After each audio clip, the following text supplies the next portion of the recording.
Assalamualaikum warahmatullahi wabarakatuh. Bismillahirrahmanirrahim. Alhamdulillahirabbil alamin. Wa bihi nasta'in wa ala umuri dunya waddin. Wassalatu wassalamu ala asyrafil anbiya'i wal mursalin. Sayyidina wa maulana Muhammadin wa ala alihi wa sahbihi ajmain. Rabbi shrah li sadri wa yassir li amri wahlul 'uqdatam min lisani yafqahu qawli amma ba'du. Baik, perkuliahan kita hari ini kita buka bersama-sama dengan membaca lafaz basmalah. Bismillahirrahmanirrahim. Baik mahasiswa jurusan Hukum Keluarga Islam kelas A dan B. Dua ya. Hari ini kita kembali masuk di pertemuan keempat ya. Setelah minggu lalu kita sudah melaksanakan materi perkuliahan dalam bentuk setoran hafalan. Dan saya sampaikan bahwa bagi mahasiswa ini ya yang sampai sekarang atau sampai pertemuan kemarin belum menyetorkan hafalan, saya ingatkan segera disetorkan. Karena nanti semakin lama, semakin bertambah hari, bertambah waktu, itu akan semakin banyak hadis yang harus dihafalkan oleh kalian. Karena itu saya mengingatkan yang belum hafalan, belum setoran hafalan, segera setoran pada pertemuan yang akan datang. Supaya tidak numpuk. Pengalaman yang lalu, kalau semakin banyak yang belum setoran, pertemuan 3 belum, pertemuan 5 belum, dan seterusnya, itu akan menambah keruwetan kalian. Apalagi jika bertepatan hafalannya itu panjang. Kalau kemarin kan rada-rada mendingan, tidak terlalu panjang, tidak terlalu pendek. Jadi ya mudah. Tapi kalau dia pun mudah, tapi kalau ditumpuk-tumpuk ya lama-lama juga jadi banyak, jadi repot. Jadi saya ingatkan yang belum segera setoran. Dan setorannya gimana Pak? Ya sama seperti biasa. Jadi kalau misalnya pertemuan kemarin, pertemuan ketiga kita setoran hafalan, ya nanti tunggu sampai setoran pertemuan ke-5 misalnya. Atau pertemuan berikutnya. Saya tidak mau setoran di media WA, di media video call, tidak mau saya. Saya tidak mau ribet, jadi yang mau setoran nanti berbarengan dengan pertemuan untuk sesi setoran hafalan. Jadi yang belum akan saya tagih. Ini saya punya catatannya, belum. Kapan mau setoran? Sekarang atau besok atau kapan lagi? Ya, gitu. Saya tutup kesiapan kalian anytime, anywhere. Oke, jadi itu ya sekedar informasi bagi yang belum setoran, segera disetorkan. Dan yang kedua adalah saya informasikan bahwa menurut informasi yang saya terima, UTS akan dilaksanakan pada awal pekan atau pekan kedua pada bulan Oktober. Ya sekitar tanggal 9 atau tanggal 16. Nanti menunggu informasi lebih lanjut melalui surat resmi dari fakultas. Jadi kita harus mempersiapkan. Karena waktunya sudah mepet, waktunya sudah terbatas, maka dengan demikian saya akan membuat kebijakan. Jadi untuk hari ini, saya akan buat materinya 2 sekaligus. Saya akan sampaikan 2 sekaligus. Itu materi 2 dan materi 3. Jadi 2. 2 dan 3. Materi 2 dan 3. Dan untuk minggu depan, tanggal 3 September nanti ada pendalaman materi atau setoran hafalan untuk materi 2. Dan untuk tanggal 10 September, hari Selasa 2 minggu yang akan datang, setoran materi ketiga. Jadi saya ubah polanya. Kalau biasanya kan polanya hari ini materi disampaikan, minggu depannya setoran. Berikutnya materi disampaikan, minggu depannya disetorkan. Tapi kalau sekarang karena waktu yang terbatas mendekati UTS, jadi saya saya apa? Saya rancang ulang, saya desain ulang. Jadi untuk hari ini materinya dua, materi kedua dan ketiga. Dan untuk 2 minggu berikutnya itu saya akan berikan kesempatan untuk setoran, ya. Ini pertemuan tanggal 3 itu setoran materi kedua, tanggal 10 Oktober ya. 10 Oktober atau 3 Oktober besok minggu depan itu pendalaman setoran materi kedua, dan 10 Oktober itu setoran materi ketiga. Jadi itu ya, untuk mengantisipasi waktu yang terbatas, untuk mengatasi kekurangan waktu yang ada. Oke, baik. Sekarang kita lanjut ke materi kedua, yaitu materi tentang hadis Nabi Muhammad Shallallahu Alaihi Wasallam yang terkait dengan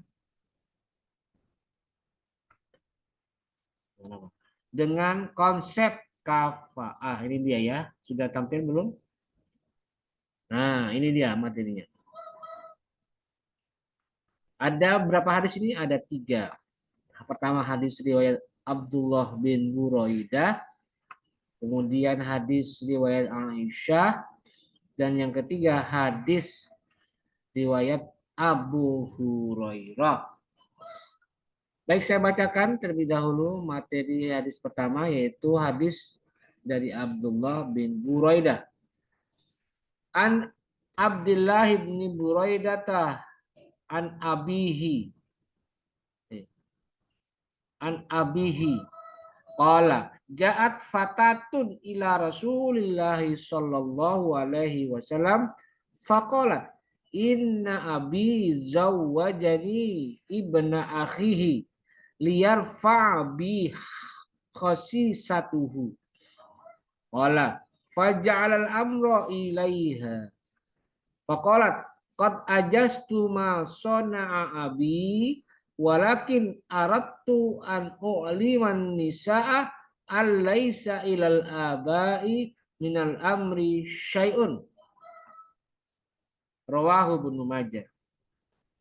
Dari Abdullah bin Buraidah, Abdullah bin Buraidah itu mendapatkan hadisnya dari abahnya, dari bapaknya. Berkata Abdullah bin Buraidah, Ja'at fatatun ila Rasulullah sallallahu alaihi wasallam. Datang kepada Nabi seorang gadis perempuan. Seorang gadis perempuan. Gadis ya pasti perempuan, bukan gadis laki-laki. Seorang gadis kepada Rasulullah. Kemudian setelah menghadap Rasulullah, dia berkata, faqalat, ya atau inna abi ya Rasulullah, sesungguhnya bapakku, kata si perempuan ini, zawajani ibna akhi, telah mengawinkan aku dengan anak saudaranya. Jadi dia telah dinikahkan oleh bapaknya dengan sepupunya sendiri. Liyarfa'bi khosisatuhu. Agar apa namanya? Menaik, agar tinggi, agar menjadi baik untukku khasisatuhu, harkat dan martabatnya atau reputasinya.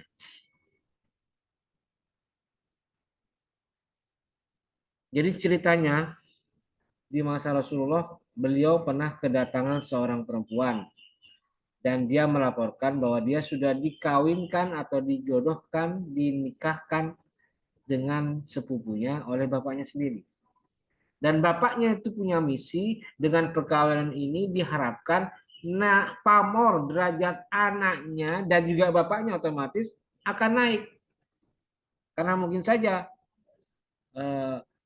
sepupunya atau saudara kandung ini punya nama baik di masyarakat.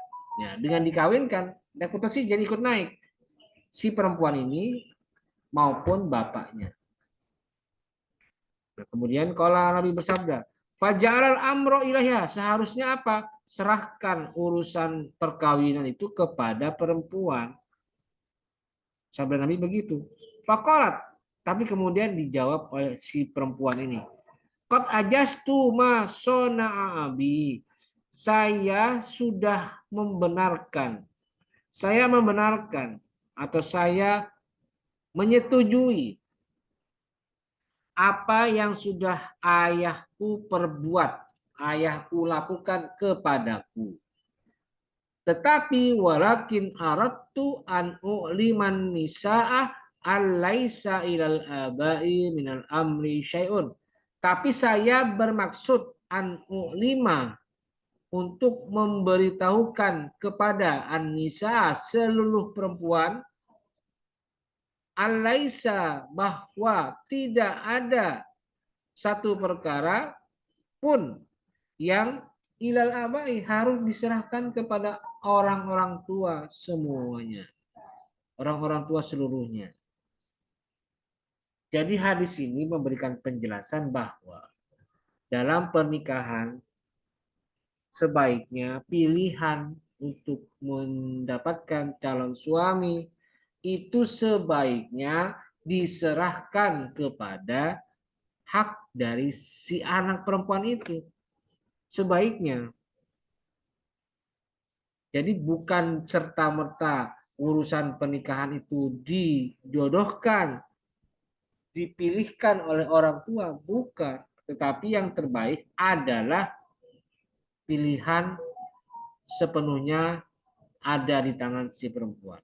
Memang masa Arab ketika itu ada fenomena perjodohan, ada realita perempuan dijodoh-jodohkan.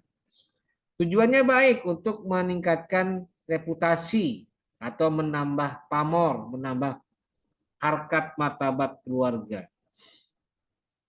Tapi seharusnya persoalan jodoh, persoalan pasangan itu harus diserahkan kepada pilihan anak perempuannya, bukan karena faktor jodoh, bukan karena faktor dinikahkan.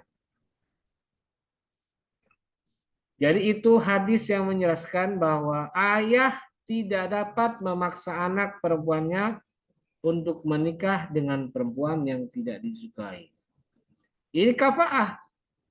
Ya kafaah. Kenapa? Si anak mungkin merasa pilihan bapak ini terlalu tinggi atau terlalu rendah. Maka dia merasa tidak ada kecocokan. Dia tidak suka dengan pilihan ayah. Maka sebaiknya kembalikan urusan pernikahan itu kepada hak masing-masing anak, bukan dipaksakan. Kenapa? Karena yang menjalani adalah si anaknya sendiri, bukan orang tua. Baik, itu hadis yang pertama ya, menyangkut kafaah itu diserahkan sepenuhnya kepada anak. Yang kedua hadis dari Aisyah. An Aisyata anna Abahu Zaifata bin Utaibata bin Rabi'ah bin Abdi Syamsin wa kana mimman syahida badran ma'an Nabi sallallahu alaihi wasallam tabanna saliman wa angkahahu ibnata akhihi al-walida ibni Utaibata bin Rabi'ah wa huwa maula limra'atin minal ansari rawahul Bukhari wan Nasa'i wa Abu Dawud. An Aisyah dari Aisyah anna bahwasanya Abu Hudzaifah bin Utaibah bin Rabi'ah bin Abdul Syamsin. Abu Hudzaifah ini siapa? Wa kana mimman syahida badran ma'an Nabi sallallahu alaihi wasallam. Yaitu seorang sahabat yang pernah bersama Rasul ikut dalam perang Badar. Abu Hudzaifah ini gimana? Tabanna Saliman, telah mengangkat anak Salim, namanya Salim, dan kemudian wa angkahahu, dia nikahkan Salim itu dengan siapa? Dengan ibnata akhihi, anak perempuan saudara kandungnya. Siapa namanya? Al-Walid bin Utaibah. Jadi Hudzaifah punya saudara kandung namanya Al-Walid, itu punya anak perempuan. Dan Abu Hurairah juga pada saat yang bersamaan pernah mengangkat anak namanya Salim. Dan kemudian Salim ini dinikahkan dengan anak siapa? Anak kandung saudaranya. Jadi Salim menjadi menantu dari saudara kandungnya. Sedangkan Salim ini adalah maula limratin minal ansori, adalah seorang mantan budak atau orang yang sudah merdeka, yang dimerdekakan, budak yang berhasil, seorang merdeka yang merupakan mantan budak limratin dari seorang perempuan minal ansori, dari Bani Ansor. Jadi Salim ini mantan budak. Menurut logika kesetaraan manusia di masa Arab pra-Islam ketika itu, seorang mantan budak itu tidak layak, tidak boleh menikah dengan orang merdeka yang sejak lahir sudah merdeka. Dan tidak pantas. Harusnya maula juga harus menikah dengan maula. Siapa? Ya sesama mantan budak.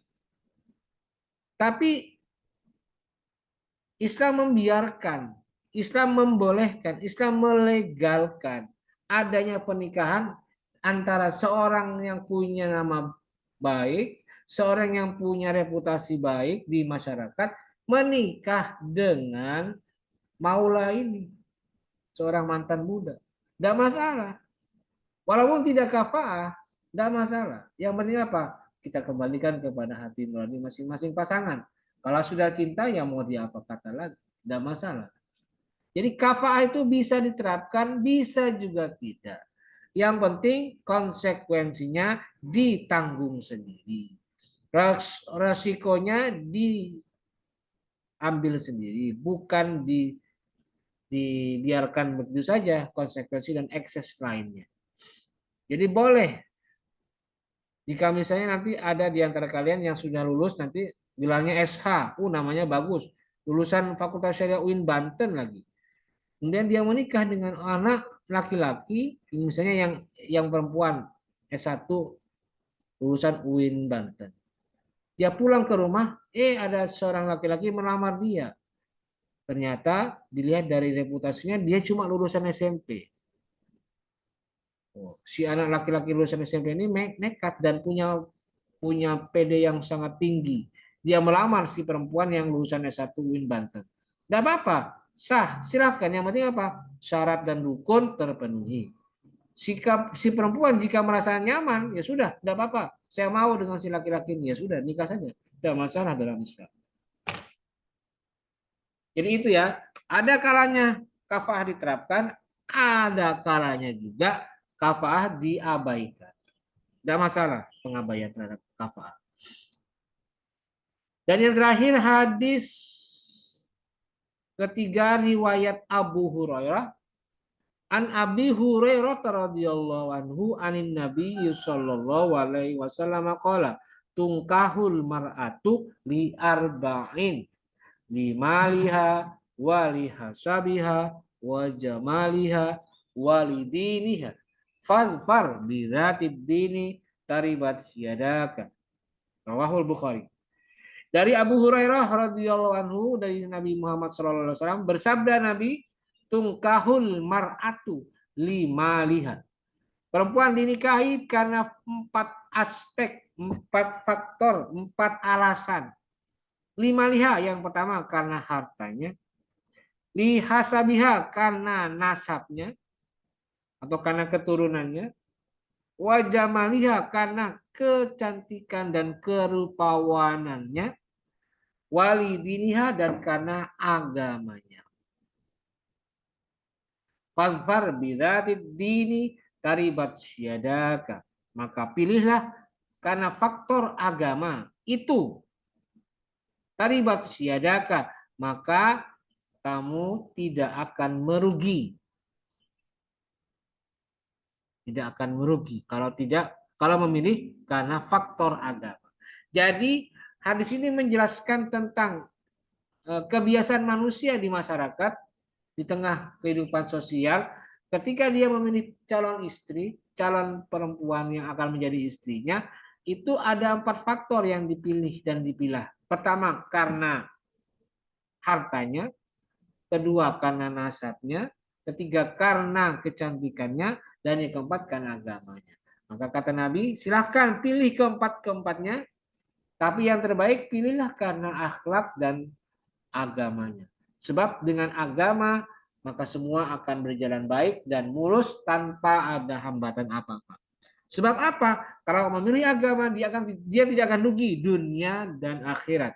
Karena apa? Dia sudah merasakan bahwa sebagai istri dia wajib menjalankan kewajibannya, dia punya hak juga dan dia punya keharusan bahwa perempuan harus sami'na wa ata'na dan seterusnya gitu ya. Maka kata Nabi, taribat syadaka. Kalau kamu tidak seperti itu maka kamu akan merugi. Jadi jaminannya kalau orang memilih karena faktor agama maka akan mendapatkan keuntungan dari pilihan tersebut. Ada nggak kira-kira Pak perempuan yang orangnya kaya, hartanya warisannya melimpah ruah, kemudian nasabnya orang tokoh terkenal, keturunannya orang tokoh terkenal, kemudian cantiknya Masya Allah, dan akhlaknya baik. Ada nggak Pak? Ada, tapi nggak tahu di mana. Kalau misalnya tidak ada ya pilih dari sekian banyak ribuan perempuan, pilih yang akhlaknya baik. Jadi seperti itu ya. Hadis nomor 3 terkait dengan pilihan, kecenderungan, dan tendensi laki-laki dalam memilih pasangan, dan saran Nabi, pilihlah karena faktor agama. Nah, itulah hadis ketiga yang merupakan bagian dari penjelasan materi hadis yang terkait dengan konsep kafaah. Nah, berikutnya kita pindah ke materi kuliah yang ketiga. Materi ketiga ya. Ini dia. Hadis Nabi Muhammad SAW yang terkait dengan wali dan saksi dalam perkawinan. Ada 5 hadis yang akan saya sampaikan di kesempatan kali ini.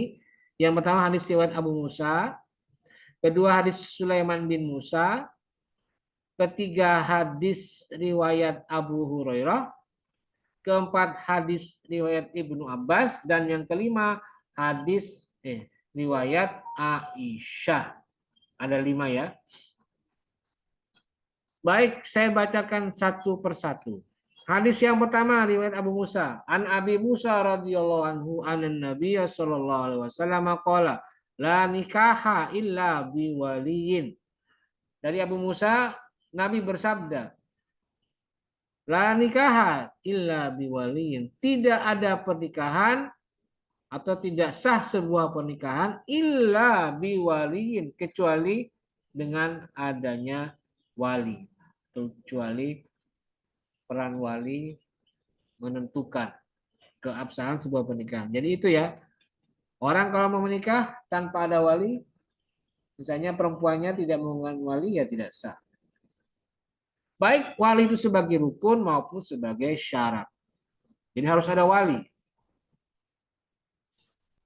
Yang berikutnya hadis nomor 2, an Sulaiman bin Musa an Zuhri an Urwata an Aisyata anna Rasulullah sallallahu alaihi wasallam qala ayyuma imra'atin nakahat bi ghairi idzni waliha fanikauha batilun fanikauha batilun fanikauha batilun fa in dakhala biha falhal mahru bimastahalla min farjiha fa in istajaru fasultanu waliyuman la waliyalahu.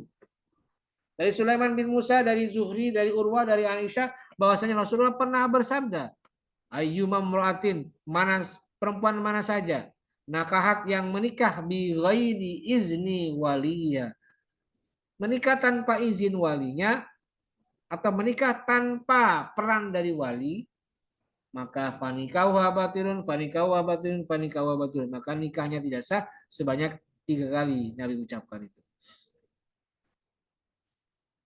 Fa in dakhala biha, maka jika sudah didukhul, sudah dijima si istri, falahal mahru, maka istri berhak mendapat mahar bimastahalla, dari apa yang sudah dihalalkan min farji, dari kemaluannya. Jadi Sorry, saya lanjutkan dulu ya. Fa in istajaru, maka jika berselisih siapa antara wali dan calon istri atau si perempuan, fasultanu waliyuman la waliyalahu.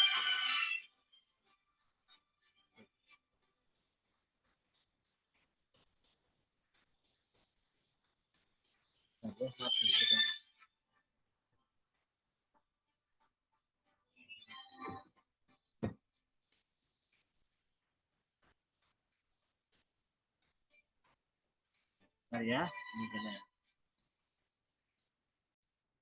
Oke, kita lanjutkan ya, tadi ada sedikit.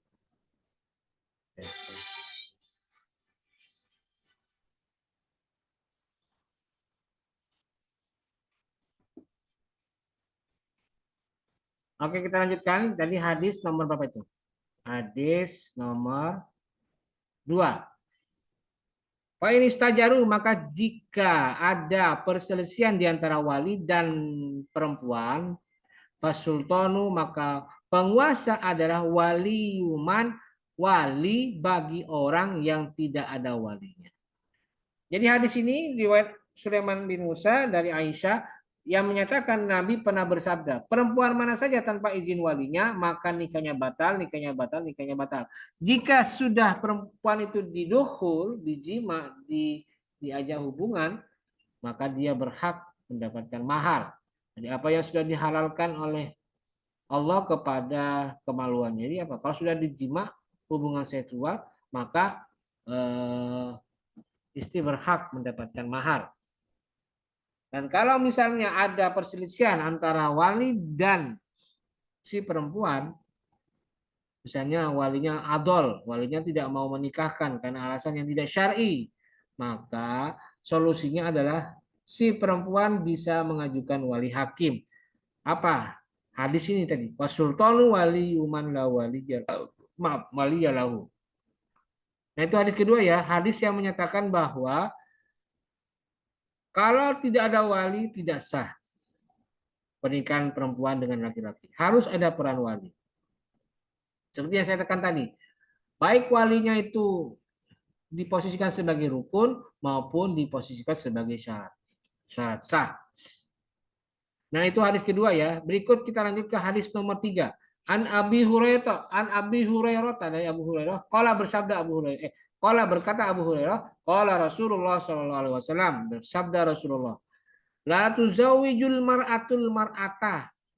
Tidak bisa menikahkan seorang perempuan kepada perempuan yang lain.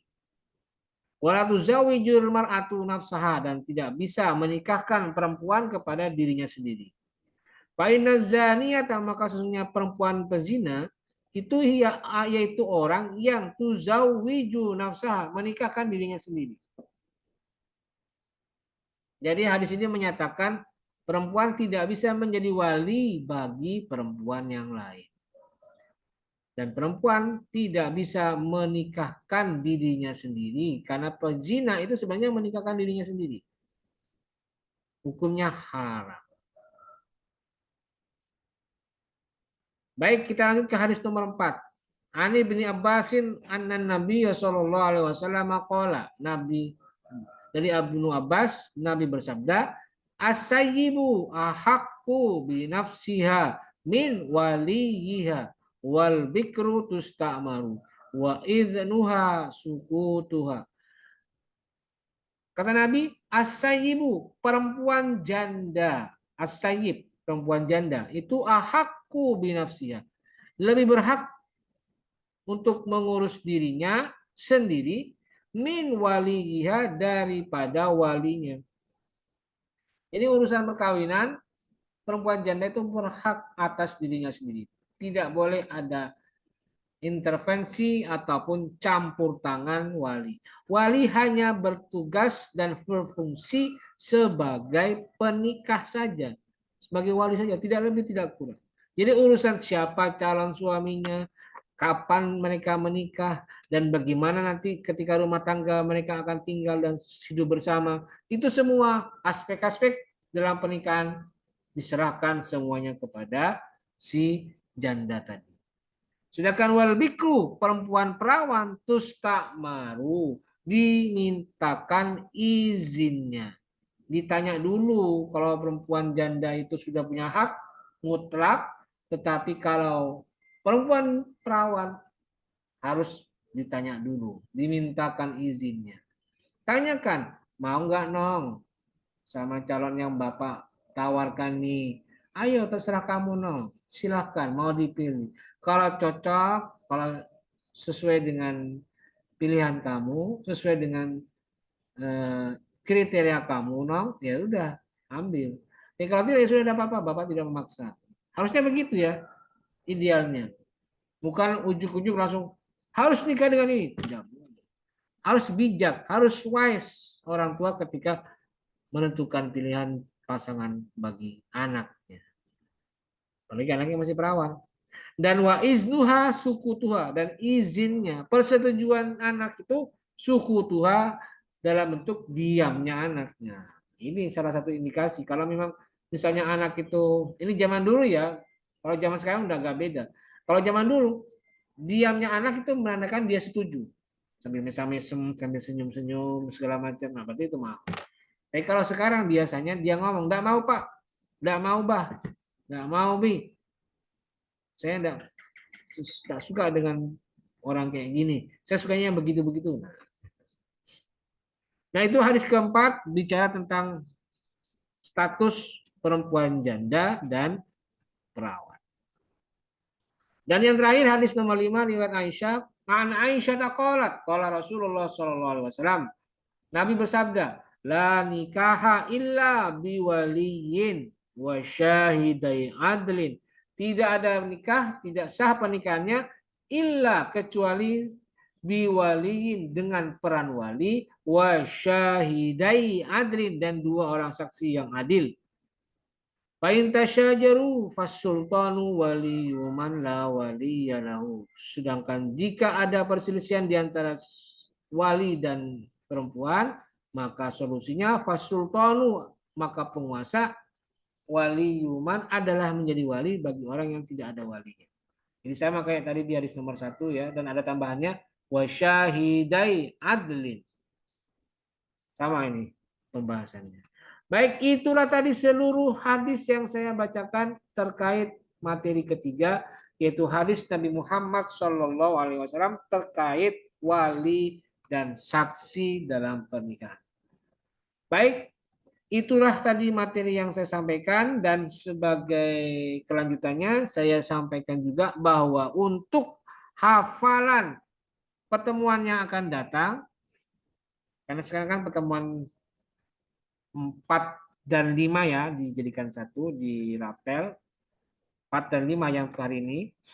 Dan untuk minggu depan tanggal 3 Oktober pendalaman materi hadis kedua, hadis yang dihafalkan adalah hadis yang mana kira-kira. Oke, saya tampilkan aja ya.